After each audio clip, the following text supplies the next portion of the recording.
Good morning. Welcome to the Daily Cast, our podcast to start the day on Kilcullen Diary. I'm Brian Byrne. It's the 28th of May, 2021. The weather. The rain that arrived yesterday is still with us. It'll persist through the morning, though easing off to a mainly dry afternoon.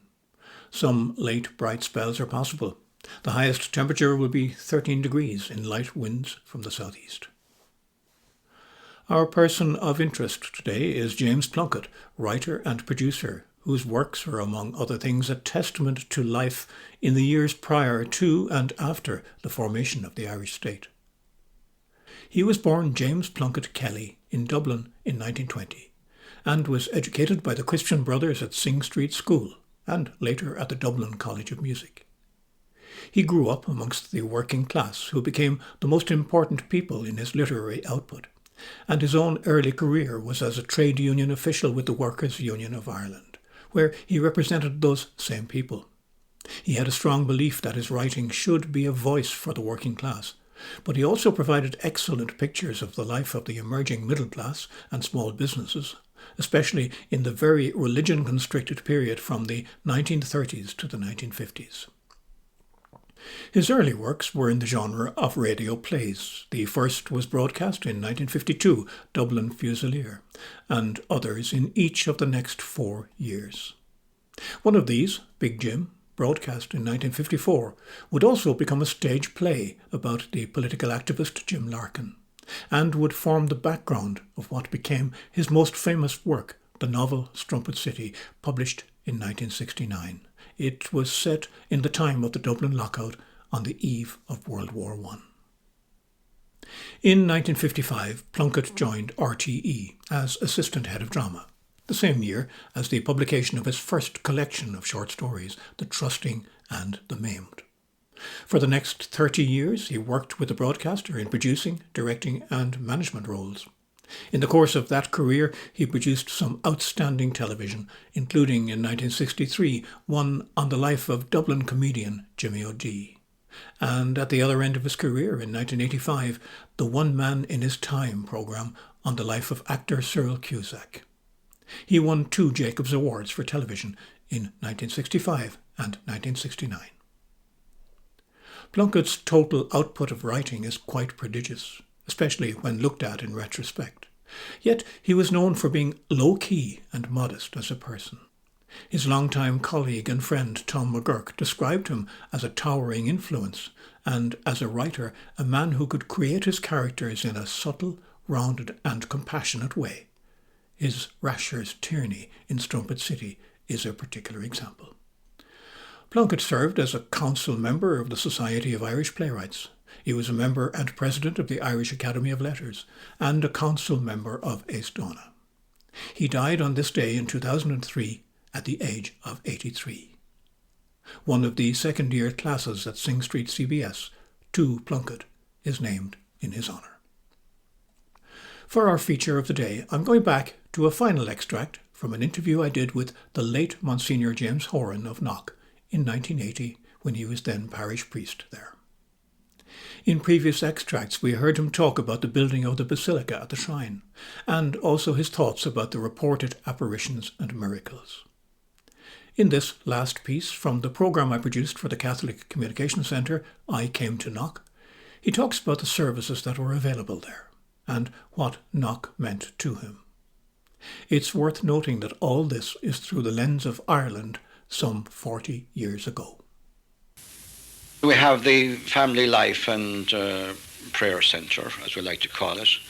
It is also really a family planning centre where we teach natural family planning methods. Because in the confessional, you see, if I tell people that they have a perfect right to plan their family, it's the way they plan it that may be wrong, and that there are wrong ways and right ways.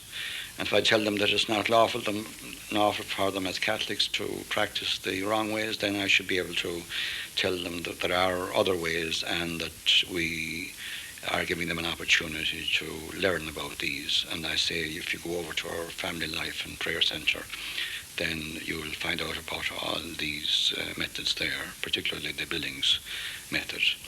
Now, the Family Life and Prayer Centre also is interested in family problems, we're interested in marriages, and if there is a problem in the marriage, they can come here and get counselling and expert advice on it. We have trained personnel there who give this particular advice. We now also have what they call marriage encounter, which helps not merely married people who have problems, but married people who are living ordinary lives. It helps them to improve their marriages, if I can use that word, or helps them to grow in marriage. And we also have the Marriage Bureau here, as you know, because that is another problem that people have, and they might come to knock legitimately to pray that Our Lady, through her intercession, will get for them a good partner for life. And we do that here. We have a special office for that, and we have a lot of good, happy marriages to our credit, and I think that's a great bonus. Since he came to Knock, Monsignor Horan has been concerned with the welfare of his parishioners.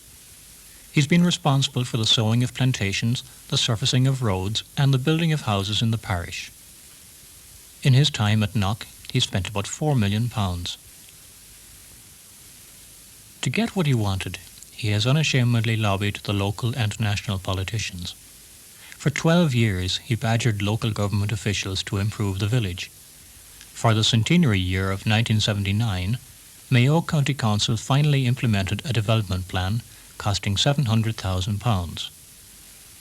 They built a shopping arcade to replace the shanty-like souvenir stalls that lined the main street. They provided extra parking accommodation and other facilities for the visitors.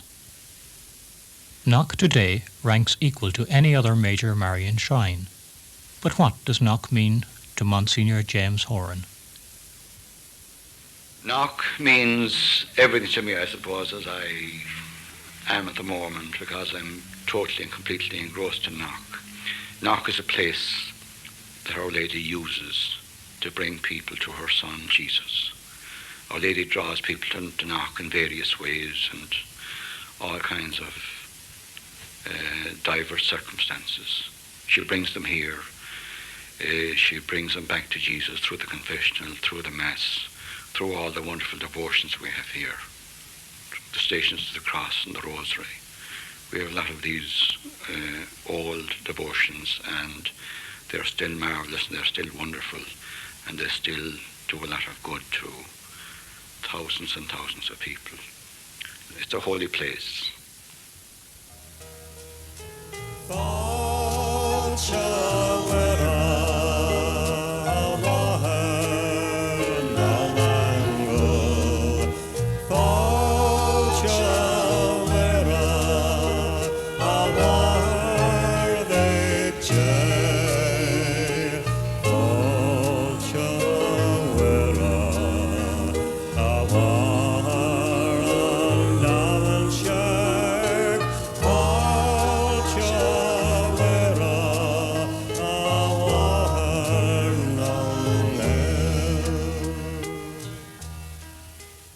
Monsignor James Horan, talking to me at the Knock Marian Shrine in 1980.